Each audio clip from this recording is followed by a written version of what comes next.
And I just want to get your understanding of what constitutional review would look like in this context. So you said it's not individual by individual. You have to come in and say there's a class that's not being treated appropriately. What is that class here?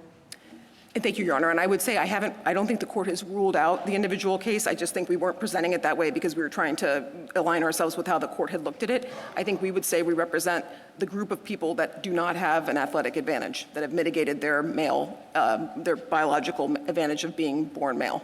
So who do not have an athletic advantage for reasons of taking certain medications or hormones or no sex-based biological advantage. So it would encompass both people that had gone through the male puberty and had mitigated. It would also encompass others that have not yet gone through puberty or that staved off puberty with the puberty blockers. And as to those people, who has the burden of showing that the justification doesn't fit?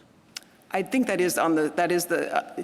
I think once we've identified the subclass under intermediate scrutiny, it is the state's burden to show a substantial relationship for that group, and they failed to, and that's how those other cases proceed. You wouldn't think that because we are talking about an as-applied challenge to a law that's facially everybody can see is legitimate, that the burden should shift to you? I don't think that's how the cases looked at it when they were assessing. They were kind of assessing whether the state had provided enough to allow the exclusion. For example, in Lair, the state had made an adequate showing to show why the parent in that case was properly excluded.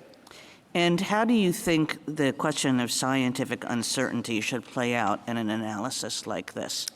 Thank you. That's a good question, and I know this was something the court did address in Scrimeti, a rational review case, but citing Carhart, which also talked about that. I think the one thing we definitely want to have is complete findings, so that's why we really were urging to have a full record developed before there were any final judgment of scientific uncertainty. I think the court has not fully grappled with what does scientific uncertainty mean and how does it come into conflict with heightened equal protection scrutiny, but I think we don't need to present that yet because on this record, there was not uncertainty. This person had mitigated, testosterone was the determinant.